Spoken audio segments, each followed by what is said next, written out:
Original gym ರ್ಯಾಟ್ಸ್ಗೆ heart break ಯಾವಾಗ ಆಗುತ್ತೆ ಗೊತ್ತಾ? Day 224 of fitness blog. Same routine, ಏನು ಚೇಂಜ್ ಇಲ್ಲ. ಜಿಮ್ಮಿಗೆ ಬಂದು ವಾರ್ಮ್ ಅಪ್ ಎಲ್ಲ ಕಂಪ್ಲೀಟ್ ಮಾಡ್ಕೊಂಡು ವರ್ಕೌಟ್ ಸ್ಟಾರ್ಟ್ ಮಾಡಿದೆ. ಬ್ಯಾಕ್ ಅಲ್ಲಿ ಯಾಕೋ ಸ್ವಲ್ಪ ಪೇನ್ ಆಗ್ತಾ ಇತ್ತು, ಸೊ ಅದಕ್ಕೆ ಈ ಬಾಲ್ ಮೇಲೆ ಸ್ಟ್ರೆಚಿಂಗ್ ನ ಮಾಡಿದೆ.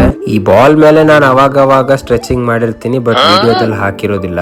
ಕೊನೆಗೂ ಫೈನಲಿ ಜಿಮ್ ನ ಸ್ವಲ್ಪ ಆಗಿ ಎಲ್ಲ ಕನ್ಸ್ಟ್ರಕ್ಷನ್ ಫುಲ್ಫಿಲ್ ಮಾಡ್ತಾ ಇದ್ದಾರೆ. ಸೊ ಜಿಮ್ ಚೆನ್ನಾಗಿ ಆಗ್ತಿದೆ. ವರ್ಕೌಟ್ ನು ಅವಾಗಿಗಿಂತ ಸ್ವಲ್ಪ ಬೆಟರ್ನೇ ಆಗ್ತಿದೆ, ಬಟ್ ಯಾಕೋ ಆ ಜಿಮ್ ಅಲ್ಲಿ ಬಂದಿದ್ ವೈಬ್ ಸ್ವಲ್ಪ ಇನ್ನೂ ಕಡಿಮೆನೇ ಇದೆ ಗುರು. ಇರ್ಲಿ, ಇನ್ನೂ ಒಂದ್ ಸ್ವಲ್ಪ ದಿನ ನೋಡೋಣ.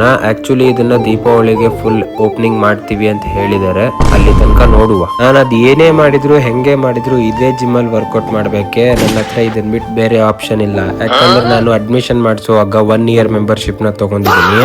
ಸೊ ನಾನು ಇಲ್ಲೇ ಇನ್ನೂ ಒಂದು 3 to 4 months ಇಲ್ಲೇ ನಾನು ಕಂಪ್ಲೀಟ್ ಮಾಡಬೇಕು. ಇದನ್ ಬಿಟ್ಟು ಬೇರೆ ಆಪ್ಷನ್ ಇಲ್ಲ. ಇಫ್ ದೀಪಾವಳಿ ಆದ್ಮೇಲೆ ಎಲ್ಲ ಓಪನಿಂಗ್ ಚೆನ್ನಾಗ್ ಆದ್ಮೇಲೆನು ಈ ಜಿಮ್ ಏನಾದ್ರೂ ನನಗೆ ಸೆಟ್ ಆಗ್ಲಿಲ್ಲ ಅಂತ ಹೇಳಿದ್ರೆ ನ್ಯೂ ಇಯರ್ ಗೆ ಬೇರೆ ಜಿಮ್ ನ ಜಾಯ್ನ್ ಆಗೋಣ. ಇವತ್ತು ಶೋಲ್ಡರ್ ವರ್ಕೌಟ್ ನ ಮುಗಿಸ್ಕೊಂಡು ಕೋರ್ ಟ್ರೈನ್ ನ ಚೆನ್ನಾಗಿ ರುಬ್ಬಿ ಆಮೇಲೆ ಕಾರ್ಡಿಯೋ ಮುಗಿಸ್ಕೊಂಡು ಮನೆ ಕಡೆ ಬಂದ್ವಿ. ಇತ್ತೀಚೆಗೆ ಇದೊಂದು ದೊಡ್ಡ ಪ್ರಾಬ್ಲಮ್ ಆಗ್ಬಿಟ್ಟಿದೆ ಗುರು. ಒರಿಜಿನಲ್ ಜಿಮ್ ರ್ಯಾಟ್ಸ್ಗೆ ಹಾರ್ಟ್ ಬ್ರೇಕ್ ಯಾವಾಗ ಆಗುತ್ತೆ ಗೊತ್ತಾ? ನಮ್ ಲೈಫ್ ಅಲ್ಲಿ ಅದ್ ಏನಾಗುತ್ತೋ ಬಿಡುತ್ತೋ ಅದೆಲ್ಲ ಸೆಕೆಂಡರಿ ಗುರು. ಈ ಬಾಯ್ಲ್ಡ್ ಎಗ್ ಅಲ್ಲಿ ಏನಾದ್ರೂ ಈ ತರ ಪ್ರೋಟೀನ್ ಕಡಿಮೆ ಆಗ್ಬಿಟ್ರೆ ಎಲ್ಲಾ ಕಡೆಯಿಂದ ಸಿಟ್ಟು ಬರುತ್ತೆ ಗುರು. ನಾವು ಮೊದ್ಲೇ ಪ್ರೋಟೀನ್ ನ ಕ್ಯಾಲ್ಕುಲೇಟ್ ಮಾಡಿ ತಿಂದಿರ್ತೀವ, ಅದ್ರಲ್ಲಿ ಈ ತರ ಆಗ್ಬಿಟ್ರೆ ಹೆಂಗ್ ಆಗುತ್ತಲ್ಲ. ಇದಕ್ಕೇನಾದ್ರೂ ಒಂದ್ ಸೊಲ್ಯೂಷನ್ ಹುಡುಕ್ಲೇಬೇಕು ಗುರು.